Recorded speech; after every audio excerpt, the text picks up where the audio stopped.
36 वर्षीय रीता मनचली भी थी और महत्वाकांक्षी भी। कस्बे के तमाम लोग उससे नजदीकियां बढ़ाना चाहते थे, मगर पिछले 4 सालों से उसके मन में बसा हुआ था पड़ोस में रहने वाला 41 वर्षीय राजेंद्र सिंह। वही उसका रिश्तेदार भी था और हर समय उसका ध्यान भी रखता था।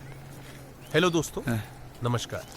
आज हम बात करने वाले हैं एक ऐसी सच्ची घटना की जो आपको अंदर से हिला कर रखेगी देगी।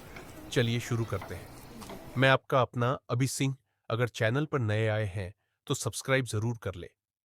शादीशुदा होते हुए भी रीता और राजेंद्र के संबंध बहुत गहरे थे। राजेंद्र 3 बच्चों का बाप था, तो रीता भी 2 बच्चों की मां थी।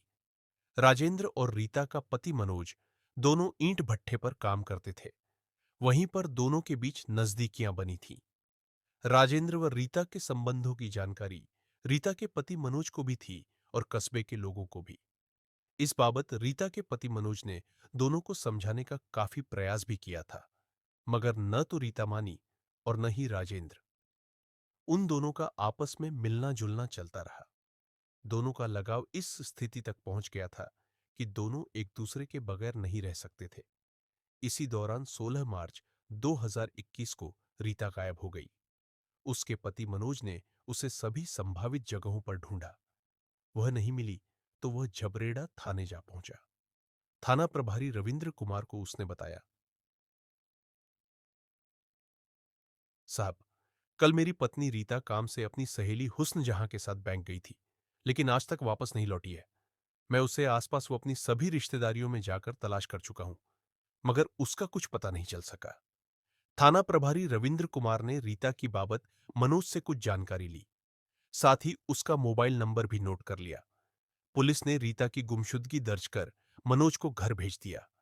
थाना प्रभारी रविंद्र कुमार ने रीता की गुमशुदगी को गंभीरता से लिया।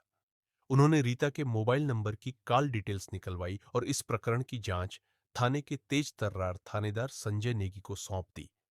मामला महिला के लापता होने का था, इसलिए रविंद्र कुमार ने इस बाबत सीओ पंकज गैरोला व एसपी क्राइम प्रदीप कुमार राय को जानकारी दी। अगले दिन रीता के मोबाइल नंबर की कॉल डिटेल्स पुलिस को मिल गई। संजय नेगी ने विवेचना हाथ में आते ही क्षेत्र में लगे सीसीटीवी कैमरों की फुटेज खंगाली। सीसीटीवी कैमरों की फुटेज में रीता अपने पड़ोसी राजेंद्र के साथ बाइक पर बैठकर जाती दिखाई दी। इसके बाद शक के आधार पर एसआई संजय नेगी ने राजेंद्र को हिरासत में ले लिया और उससे रीता के लापता होने के बारे में गहन पूछताछ की। पूछताछ के दौरान राजेंद्र पुलिस को बरगलाते हुए कहता रहा कि उसकी रीता से रिश्तेदारी है और उसने 2 दिन पहले रीता को थोड़ी दूर तक बाइक पर लिफ्ट दी थी। लेकिन अब रीता कहाँ है, उसे इस बाबत कोई जानकारी नहीं है। शाम तक राजेंद्र इसी बात की रट लगाए रहा। शाम को अचानक ग्रामीणों ने पुलिस को सूचना दी कि सईदपुरा के पास गंगनहर में एक महिला का शव तैर रहा है। इस सूचना पर थानेदार संजय नेगी अपने साथ रीता के पति मनोज को लेकर वहां पहुंचे। संजय नेगी ने ग्रामीणों की मदद से शव को गंगनहर से बाहर निकलवाया। मनोज ने शव को देखते ही पहचान लिया कि वह शव उसकी पत्नी रीता का ही है। शव के गले पर निशान थे। पुलिस ने मौके की कार्रवाई निपटाकर शव पोस्टमार्टम के लिए राजकीय अस्पताल रुड़की भेज दिया। रीता का शव बरामद होने की सूचना पाकर एसपी क्राइम प्रदीप कुमार राय थाना जबरेड़ा पहुंचे।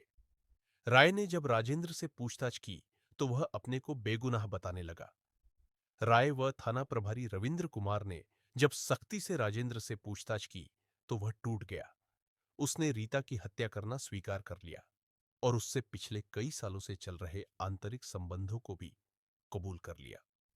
रीता की हत्या करने की राजेंद्र ने पुलिस को जो जानकारी दी वह इस तरह थी। राजेंद्र जिला हरिद्वार के कस्बा जबरेड़ा स्थित एक ईंट भट्ठे पर पिछले 20 साल से काम कर रहा था। उसके परिवार में उसकी पत्नी सुनीता, बेटी प्रिया 21, दूसरी बेटी खुशी 15 व बेटा कार्तिक 12 था। ईंट भट्ठे पर काम करके राजेंद्र को 15,000 रुपए प्रतिमाह की आमदनी हो जाती थी। इस तरह से राजेंद्र के परिवार की गाड़ी अच्छी से चल रही थी। उसी ईंट भट्ठे पर रीता का पति मनोज भी काम करता था। साथ काम करते करते मनोज और राजेंद्र में दोस्ती हो गई। फिर दोनों का एक दूसरे के घर आना जाना शुरू हो गया। इस आने जाने में रीता और राजेंद्र के बीच नाजायज संबंध बन गए। वह दोनों आपस में दूर के रिश्तेदार भी थे। दोनों के संबंधों की खबर उनके घर वालों को ही नहीं, बल्कि गांव वालों को भी हो गई थी। इसके बावजूद उन्होंने एक दूसरे का साथ नहीं छोड़ा। उनके संबंध करीब 7 सालों तक बने रहे। पिछले साल अचानक राजेंद्र व रीता के जीवन में एक ऐसा मोड़ आ गया कि दोनों के बीच में दूरियां बढ़ने लगी। 30 मार्च 2020 का दिन था। उस समय देश में लॉकडाउन चल रहा था।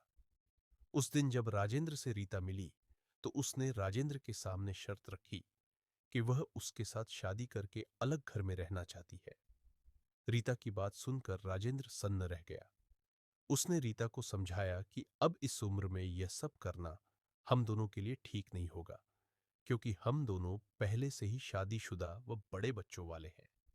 अलग रहने से हम दोनों के परिवार वालों की जघनसाई होगी। हम किसी परेशानी में भी पड़ सकते हैं। राजेंद्र के काफी समझाने पर भी रीता नहीं मानी और राजेंद्र से शादी करने के लिए जिद करने लगी। खैर, उस वक्त तो राजेंद्र किसी तरह से रीता को समझा बुझाकर वापस आ गया।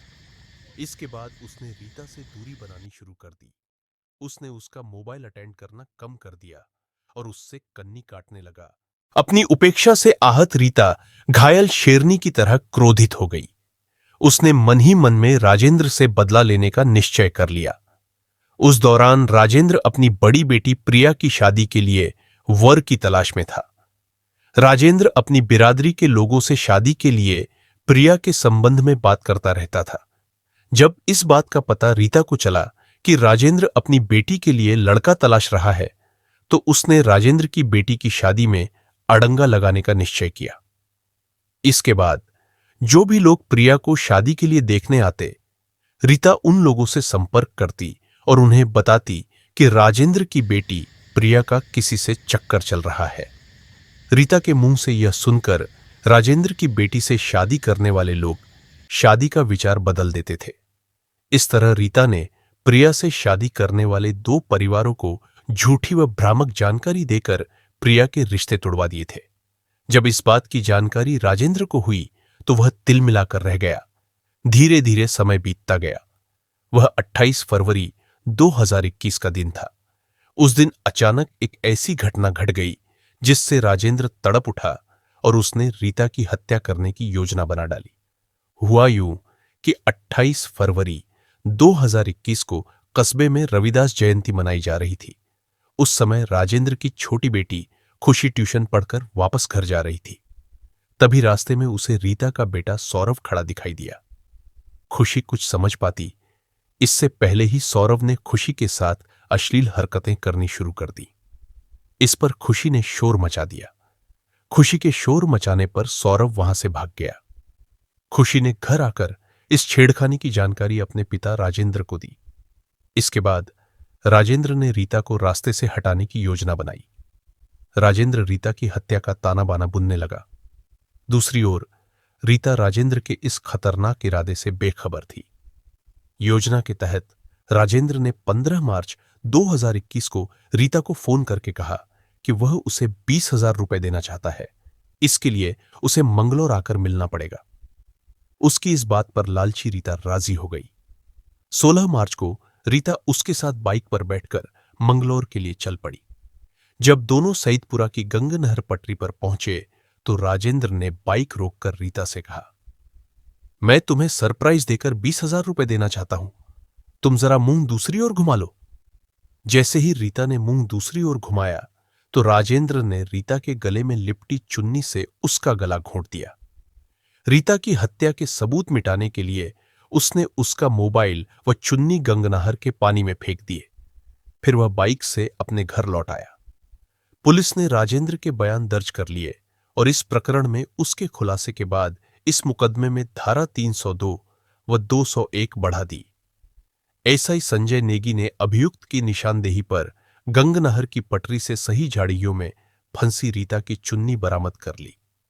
रीता की पोस्टमार्टम रिपोर्ट में उसकी मौत का कारण गला घोंटने से दम घुटना बताया गया। राजेंद्र से पूछताछ करने के बाद पुलिस ने उसे कोर्ट में पेश किया, जहां से उसे जेल भेज दिया गया।